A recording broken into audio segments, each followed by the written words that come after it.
लोकसभा निवडणुकीच्या पार्श्वभूमीवरती छत्रपती संभाजीनगर शहरात देशाचे गृहमंत्री अमित शहा यांची एक मोठी सभा पार पडते आहे। आपण बघू शकता की आपल्यासमोर हे सांस्कृतिक मंडळाचं मैदान आहे आणि याच मंडळाच्या मैदानावरती अमित शहा यांच्या सभेची जय्यत तयारी सुरू झालेली आहे। मंच उभारण्याचं काम या ठिकाणी सुरू झालेलं आहे। साधारणपणे 2000 स्क्वेअर फुटाचा मोठा मंच या ठिकाणी उभारला जातोय।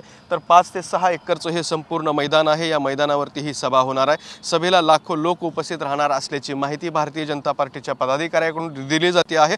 छत्रपती संभाजीनगर लोकसभा, जालना लोकसभा आणि नगर लोकसभा या 3 लोकसभा मतदारसंघाची ही मोठी या ठिकाणी सभा पार पडते आहे। लोकसभेच्या पार्श्वभूमीवरती भारतीय जनता पार्टीच्या मोठ्या नेत्यांचे दौरे सुरू झालेले आहेत। त्याच्याच तयारीचा एक भाग म्हणून सांस्कृतिक मंडळाच्या मैदानावरती ही एक मोठी तयारी सुद्धा या ठिकाणी सुरू असल्याचं आपल्याला पाहायला मिळतंय। 5 तारखेला अमित शहा यांची ही सभा पार पडणार आहे। त्यांच्या सभेसाठीची ही सगळी तयारी आणि मंच उभारण्याचं काम जे आहे त्याला वेग आल्याचं आपल्याला पाहायला मिळतं आहे। लाखो लोकांच्या उपस्थितीत ही सभा पार पडणार आहे। कॅमेरामन अमित अडेसोबत दत्ता कानवटे, TV9 मराठी, छत्रपती संभाजीनगर।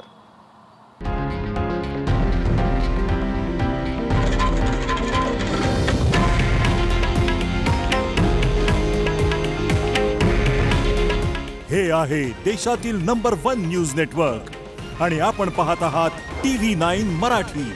काळजी तुमची, हित महाराष्ट्राचं।